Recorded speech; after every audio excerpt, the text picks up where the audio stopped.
हाँ जी, नमस्कार, राधे-राधे, क्या हाल-चाल आप सभी के? तो आज की इस कक्षा में हम एक बहुत ही मेजर टॉपिक को स्टार्ट करने वाले हैं, यानी कि 2 चैप्टर हमने पढ़ लिए थे। आज की कक्षा में हम तीसरा अध्याय पढ़ने वाले हैं। अध्याय का नाम लिखूँ तो नाम है अपवाह तंत्र, ठीक है? अपवाह तंत्र ये अपना अध्याय रहने वाला है। इसमें हम अपने जो नदियाँ हैं, उनके बारे में जानने का प्रयास करेंगे। जो इनके बारे में मुख्य-मुख्य बातें हैं, एग्ज़ाम ओरिएंटेड चीज़ें हैं, आपकी बुक से रिलेटेड जो बातें हैं, वो हम समझने का प्रयास करने वाले हैं। तो अंत तक जुड़े रहिएगा। चलो जी, पहला अपन शुरू करते हैं। अपवाह तंत्र क्या होता है? भई ये शब्द पे गौर करें, तो अपवाह तंत्र होता क्या है? पहला प्रश्न ये आएगा। तो अपवाह तंत्र समझो, इसमें क्या होता है, छोटी-छोटी नदियाँ मिलकर, जैसे एक नदी ये आ गई इधर से कोई, दूसरी नदी ये आके इसमें मिल गई, ठीक है? तीसरी इधर आके यूं मिल गई इसके अंदर, 4 नंबर नदी ऐसे आके मिल रही है इसमें। तो अपन ये कह सकते हैं कि छोटी-छोटी नदियाँ आसपास से निकल कर आती हैं और एक मुख्य नदी में आकर मिल जाती है। मुख्य नदी में आकर मिल जाती है, जिससे उस क्षेत्र में जितनी नदियाँ प्रवाहित हो रही है, उस कंप्लीट एरिया को अपन क्या कहते हैं? अपवाह तंत्र। समझ रहे हो? देखो इसके अंदर, जैसे एक नदी यहाँ से आ रही है, एक नदी यहाँ से आ गई, ये इधर से आ गई। तो ये जो सर्कल बना है, जो अपने पास ये जो डायग्राम निकल के आता है, इस कंप्लीट एरिया को अपन क्या कहेंगे? अपवाह तंत्र। यानी कि नदी और उसकी सहायक नदियों के द्वारा जिस क्षेत्र को प्रवाहित किया जाता है, अपवाहित किया जाता है, उसे अपन क्या कहते हैं? अपवाह तंत्र कहते हैं, ठीक है? इसमें एक तो होती है मुख्य नदी, मेन रिवर, बाकी होती है इसकी सहायक नदियां, ट्रिब्यूटरीज, सहायक नदियां होती है, ठीक है? तो आपको क्या ध्यान रखनी है?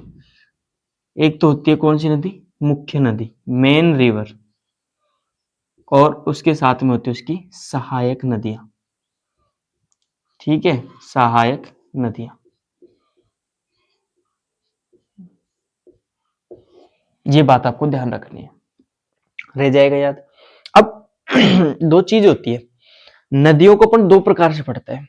कैसे? एक तो अपन पढ़ते हैं, इसको साफ करें, नदियों को अपन दो प्रकार से पढ़ते हैं। दो प्रकार कौन से? एक तो अपन पढ़ते हैं हिमालय पर्वत से निकलने वाली नदियां, ठीक है? और एक पढ़ते हैं अपन प्रायद्वीपीय नदियां, इनकी भारत के प्रायद्वीपीय हिस्से से निकलने वाली नदियां।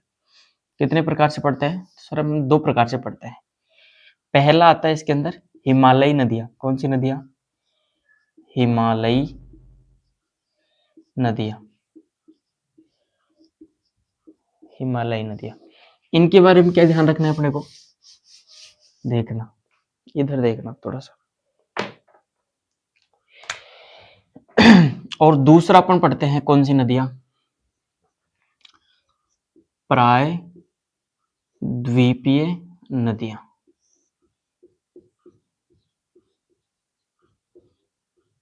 ठीक है? ये दो नदियां अपन पढ़ते हैं। अलग अलग दोनों के बारे में बातें हैं, अलग अलग विशेषताएं हैं, इसीलिए तो अपन इनको दो प्रकार से पढ़ना शुरू किया या पढ़ना स्टार्ट कर रहे हैं अपन इनको। चलो देखो, हिमालय जो नदियां होती है, ये 12 मासी होती है। 12 मासी होती है। क्यों होती है 12 मासी? क्योंकि बरसात के टाइम में बरसात से जल प्राप्त कर रही है। उसके बाद हिमालय पर्वत के अंदर जो बड़े बड़े ग्लेशियर होते हैं, बर्फ के जो पहाड़ होते हैं, उनके पिघलने से भी इनको क्या होता है? जल प्राप्त होता रहता है, ठीक है? सदाबहार हमेशा बहती है, 12 मासी होती है। लंबाई भी इनकी ज्यादा होती है, पहाड़ों से उतरती है, फिर नीचे मैदान में आती है और फिर जाके अपने समुद्र के अंदर पानी त्याग देती है, ठीक है? समा जाती है उनमें। तो ये क्या होती है? लंबाई भी इनकी इनकी तुलना में इनकी लंबाई ज्यादा होती है। एक ये क्या करती है? अपर्दन भी ज्यादा करती है। अपर्दन क्यों करती है? अपर्दन ज्यादा, उसका कारण भी यही है भाई, ऊपर से आएगी, तीव्र ढाल से उतरेगी, तो इसका वेग तेज होगा। वेग तेज होगा तो अपने साथ अपर्दन भी क्या करेगी? ज्यादा मात्रा में करेगी, तो इनका अपर्दन वगैरह भी ज्यादा होता है। सर्वाधिक अपने साथ ये गाद, अवसाद वगैरह भी लेकर आती है। ये बातें आपको इनमें ध्यान रखनी है। मुख्य नदियों की बात कर लूँ मैं इसमें, तो मुख्य नदियाँ जैसे अपनी सिंधु हो गई, इंडस रिवर, ठीक है, अपनी गंगा नदी हो गई, यमुना नदी हो गई, ये भी बहुत ज्यादा प्रदान करती है यमुना नदी। इसकी एक सहायक नदी आती है चंबल, वो भी बहुत ज्यादा प्रदान करती है।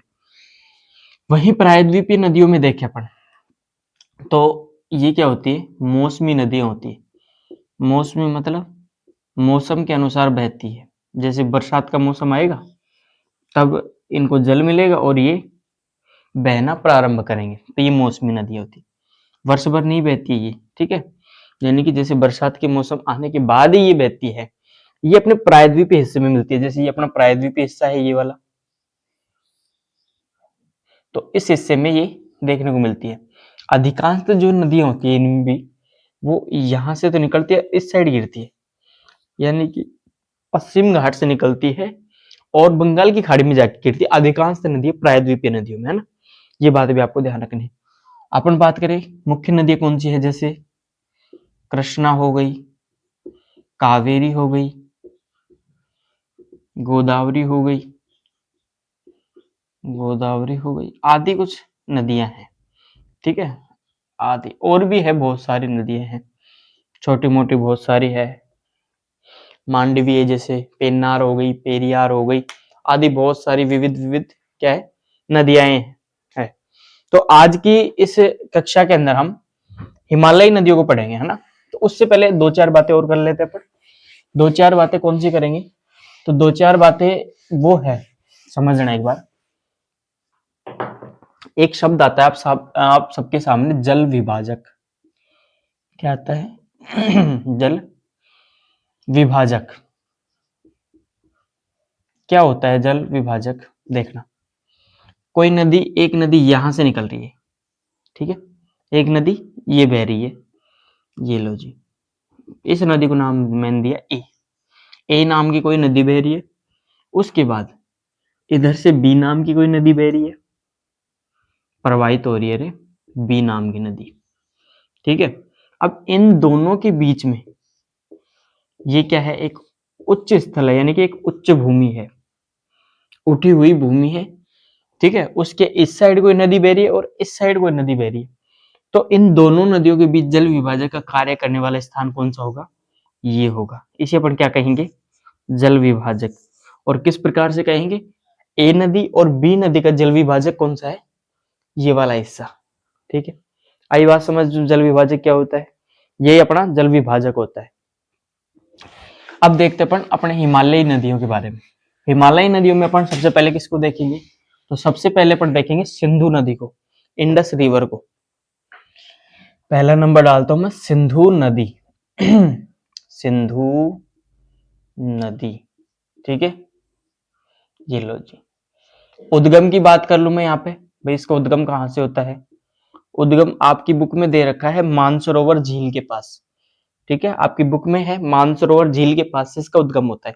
मगर थोड़ा सा एक्स्ट्रा लेके चल रहे पर, तो मैं कहूं आपको बोखरचू ग्लेशियर से, बोखरचू ग्लेशियर से, ग्लेशियर या फिर हिमनद, ठीक है, ग्लेशियर। अब ये कहाँ पड़ता है, तो ये पड़ता है मेरे दोस्त अपने मानसरोवर झील के पास। कौन सी झील के पास, मानसरोवर झील के पास ये पड़ता है, ठीक है। बोखरचू ग्लेशियर मानसरोवर झील के पास इसका उद्गम होता है। लंबाई की मैं बात करूं तो आपकी बुक में है 2900 किलोमीटर, आपकी बुक वाले पढ़ेंगे, ठीक है, एनसीईआरटी के आधार पे चीजें पढ़ेंगे अपन। वैसे देखा जाए तो एग्जैक्ट इसकी लंबाई की बात करें तो एग्जैक्ट लंबाई आती है इसकी 2880 किलोमीटर, ठीक है। ये तो हो गई इसकी कुल लंबाई। अब आपको पता है, मेरे को पता है कि सिंधु नदी प्रॉपर रूप से भारत में नहीं बहती है, ये पाकिस्तान में भी बहती है कि नहीं बहती, तो बस वही चीज ध्यान रखनी। तो भारत में कितनी दूर तक बहती है, तो भारत में इसकी लंबाई आती है 1114 किलोमीटर, 1114 किलोमीटर भारत के अंदर इसकी लंबाई है। ये तो इसकी कुल लंबाई है, और भारत में इसकी लंबाई कितनी है, 1114 किलोमीटर, ठीक है। जब ये यहां से निकलती है, यहां से निकलकर ये आगे बढ़ती है, तो अपने लद्दाख के अंदर ये भारत में प्रवेश करती है। यानी कि प्रश्न आएगा भारत में प्रवेश कहाँ से करती है? लद्दाख से भारत में प्रवेश करती है। लद्दाख से भारत में प्रवेश करती है। उसके बाद इसके अपन कह सकते हैं कुछ सहायक नदी आके मिलती है इसके अंदर, ठीक है। राइट से कुछ सहायक नदी आती है, जैसे अपने हुंजा हो गई, नुब्रा हो गई, श्योक हो गई, गिलगित हो गई, आदि सहायक नदियां इसके अंदर आके मिलती है। जैसे फॉर एग्जाम्पल श्योक, हुंजा, नुब्रा नुब्रा गिलगित आदि कुछ सहायक नदियां हैं। गिलगित, ये सहायक नदियां इसके अंदर राइट साइड से आके मिलती है, ठीक है, दाईं ओर से, समझ रहे हो, दाईं ओर से इसके अंदर आके मिल जाती है। और फिर बाएं ओर से भी नदियां आके मिलती है इसके अंदर। बाईं ओर से ये तो हो गई दाएं तट से, ठीक है। अब बाएं तट से कौन कौन सी नदी आती है, तो नदियों के नाम याद रखना। सतलज हो गई, ब्यास हो गई, रावी हो गई, चेनाब हो गई, झेलम हो गई, झेलम हो गई। ये जो नदियां हैं ये इसके अंदर बाएं तट से आती है, यानी कि लेफ्ट साइड से। ये बात आपको ध्यान रखनी है, ठीक है। यहां से प्रश्न आता है कई बार कि निम्न में से सिंधु के बाएं तट से आने वाली या बाएं तट से मिलने वाली नदी है, फिर ऑप्शन देगा आपको सतलज, अपने श्योक, हुंजा, नुब्रा, फिर आपको सतलज करना होगा। बाएं तट से कौन सी नदी आके मिल रही है? सतलज आके मिल रही है। ये बात आपको ध्यान रखनी है। एक इसके अंदर एक चीज और आती है, चीज क्या आती है, पाकिस्तान में चली जाती है ये नदी, 1114 किलोमीटर अपने भारत में बहती है, उसके बाद ये पाकिस्तान में चली जाती है, ठीक है। हाँ, उसके बाद सुनना बलूचिस्तान होते हुए जाती है, अपने भारत से निकल गई, बलूचिस्तान गई, बलूचिस्तान से गिलगित होते हुए अटक के बाद ये पर्वतीय भाग को छोड़ देती है। उसके बाद ये मैदान में आ जाती है, ठीक है। कहां से? बलूचिस्तान से, बलूचिस्तान से कहां गई? गिलगित। गिलगित, गिलगित एक जगह भी है और इसकी सहायक नदी एक नदी भी है ना। उसके बाद ये कहां जाएगी? अटक। अटक के बाद ये क्या करेगी?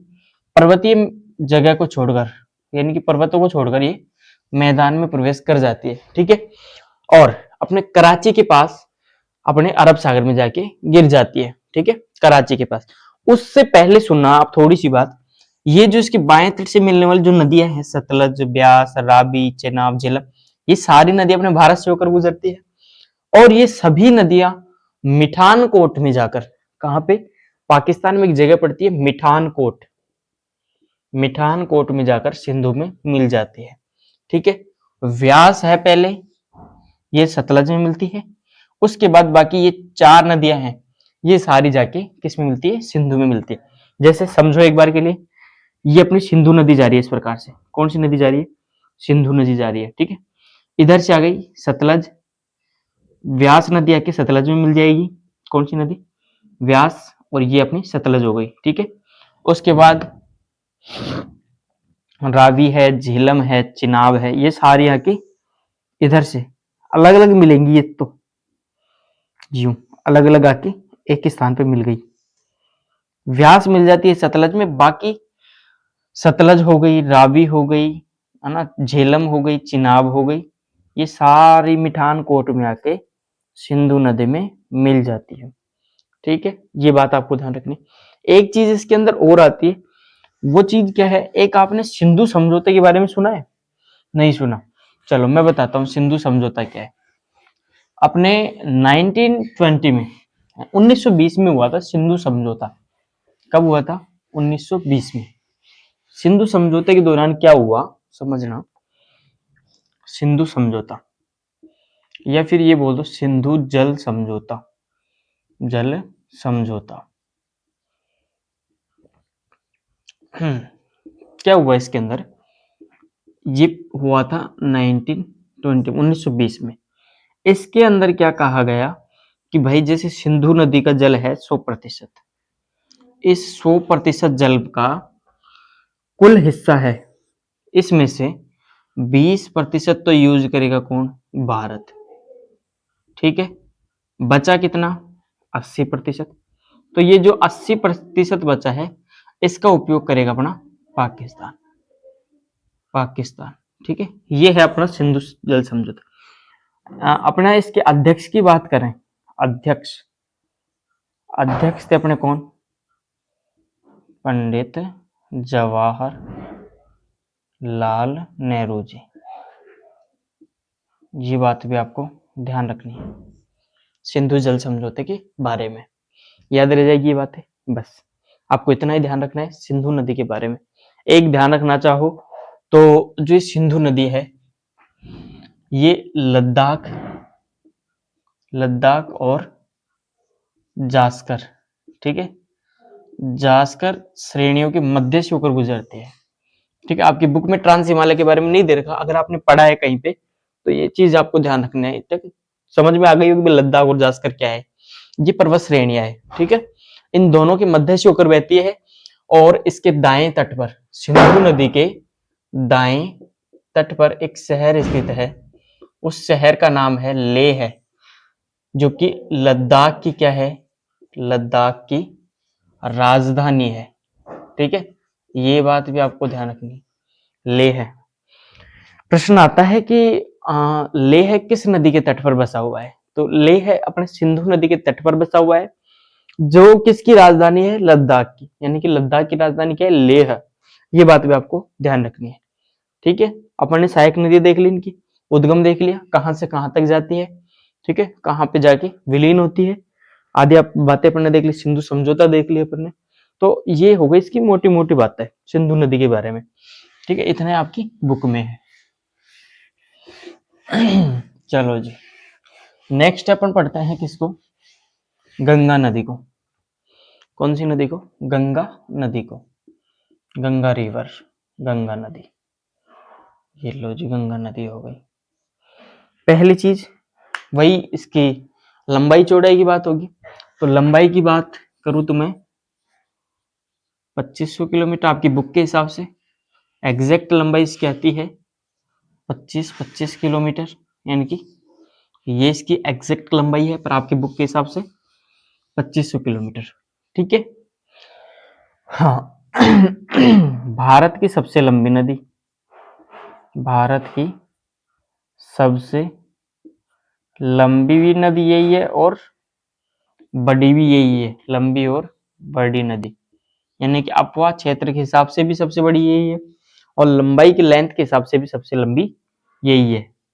ठीक है, वैसे अगर आपसे पूछा जाए विश्व की सबसे लंबी नदी, नील नदी बताना है, और विश्व की सबसे बड़ी नदी तो अमेजन नदी बताना है।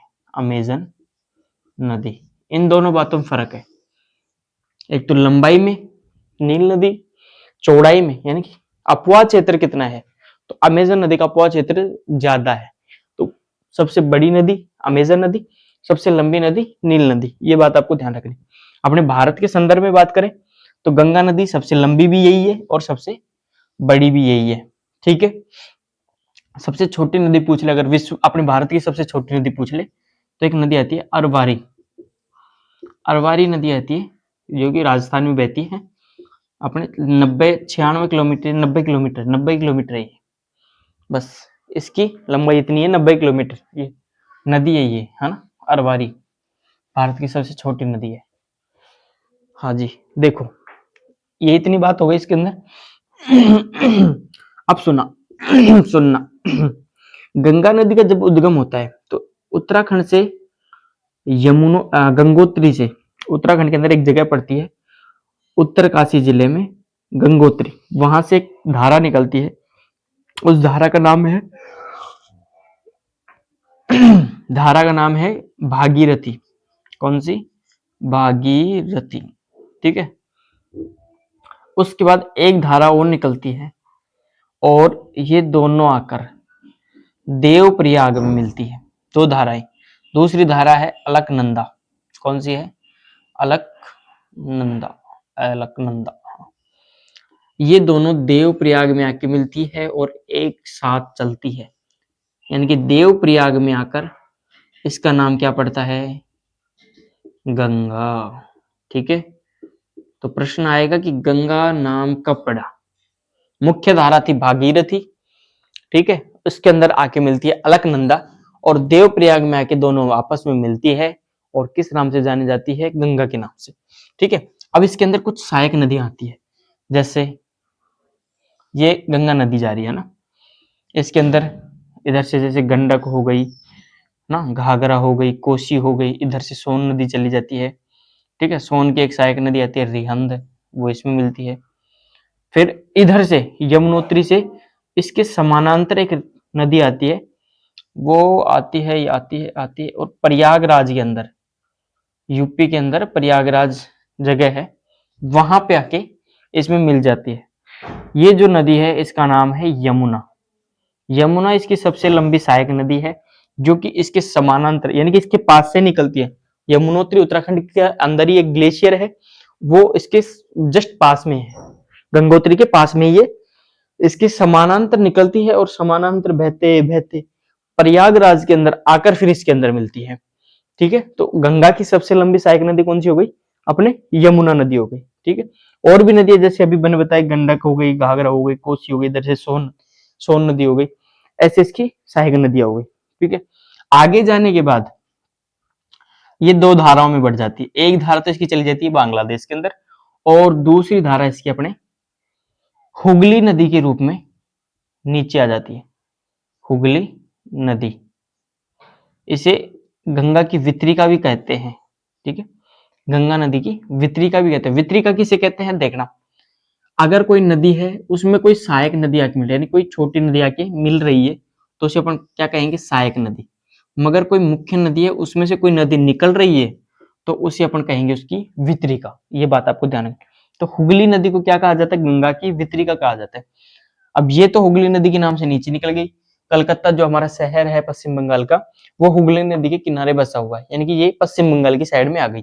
जो दूसरा भाग था इसका, वो चला जाता है कहाँ पे, बांग्लादेश में। और बांग्लादेश में इसे किस नाम से जाना जाता है, तो इसे जाना जाता है पद्मा के नाम से, ठीक है। बांग्लादेश में गंगा को पद्मा के नाम से जाना जाता है, ठीक है। ये बात आपको ध्यान रखनी। एक नदी अपनी आती है ब्रह्मपुत्र नदी, वो भी बांग्लादेश में आके पद्मा में मिल जाती है, ठीक है।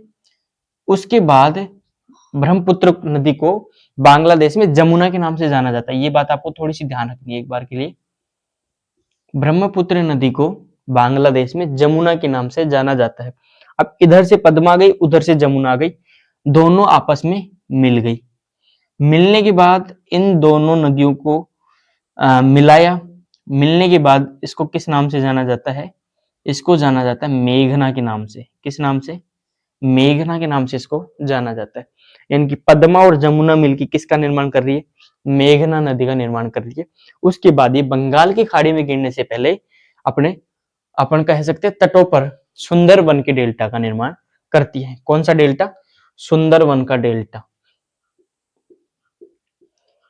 सुंदरवन डेल्टा का निर्माण करती है। विश्व का सबसे बड़ा डेल्टा है, ठीक है। यहाँ पे मैग्रोव वन पाए जाते हैं। कौन से वन पाए जाते हैं, मैग्रोव वन पाए जाते हैं। रॉयल बंगाल टाइगर पाए जाते हैं यहाँ पे, रॉयल बंगाल टाइगर भी यहाँ पाए जाते हैं।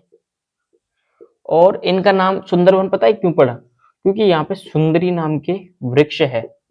सुंदरी नामक वृक्षों के कारण, इसका नाम क्या पड़ा, सुंदरवन पड़ा, ठीक है। आई बात समझ में, गंगा नदी के बारे में दो चार बातें घुसी थोड़ी सी दिमाग में, बस ये बातें आपको इसमें ध्यान रखनी है। शुरू में भागीरथी और अलकनंदा मिलकर देवप्रयाग में मिलती है और गंगा नाम से अपन विख्यात होती है, ठीक है। उसके बाद यमुनोत्री से इसकी एक सबसे बड़ी सबसे लंबी सहायक नदी निकलती है, इसके समानांतर बहते हुए आती है और प्रयागराज के अंदर आके इसमें मिल जाती है, ठीक है। उस नदी का नाम है यमुना। और भी सहायक नदी आती है, जैसे यमुना आ गई, ठीक है। यमुना तो आई गई, इधर आ गई गंडक, कोसी, घाघरा, इधर से सोन आ जाती है। एक आती है अपने अपन कहे मंदाकिनी आती है। अलकनंदा तो आएगी, मंदाकिनी आती है यहाँ से इसमें, ठीक है। एक रामगंगा आती है, इधर से ये आई गई। ऐसी बहुत सारी नदियां आके इसमें मिलती है, ठीक है। ये बातें भी आपको ध्यान रखना है। इसकी वितरिका के रूप में निकलती है हुगली नदी, जो कि अपने कलकत्ता पश्चिम बंगाल के अंदर चली जाती है। ये इधर से आके उसमें गिर जाती है बंगाल खाड़ी में।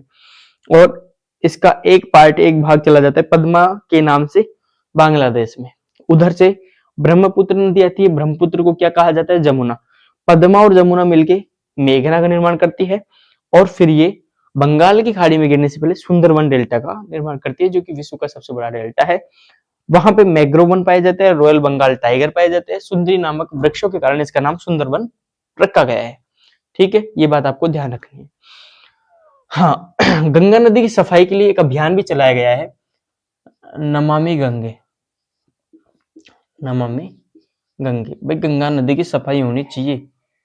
ठीक है, ये बात आपको ध्यान रखनी। एक बात आपको क्या ध्यान रखनी, उत्तराखंड से इसका उद्गम हुआ, लिखा नहीं क्या आपने, चलो जी, गंगोत्री, गंगोत्री से इसका उद्गम, ये लो मैंने लिख दिया, गंगोत्री उत्तराखंड यूके, यहां से इसका उद्गम होता है। एक उत्तरकाशी जिले से होता है, ये भी ध्यान रखना। अब सुनना, ये पहले पहाड़ों में प्रवाहित हो रही थी। अब प्रश्न ये आएगा कि किस स्थान पे आकर ये मैदानों में प्रवेश करती है। पहले पहाड़ों में बह रही थी और हरिद्वार आकर ये कहाँ पे प्रवेश करती है, मैदानों में। हरिद्वार के बाद ये मैदानों में बहने लग जाती है। ठीक है, ये बात आपको ध्यान रखनी।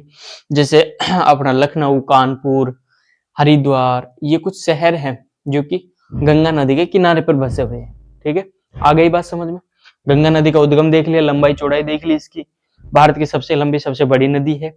सहायक नदियां देख ली इसके अंदर, ये थोड़ा सा अपन ने डायग्राम देख लिया, इसकी वितरी का देख लिया अपन ने। ठीक है, पद्मा नदी के बारे में देख लिया, ये चीजें अपन ने देख ली। ठीक है, नेक्स्ट क्लास में हम पढ़ेंगे किसको, ब्रह्मपुत्र नदी को, और जो हमारी प्रायद्वीपीय नदियां हैं उनके बारे में जानने वाले हैं।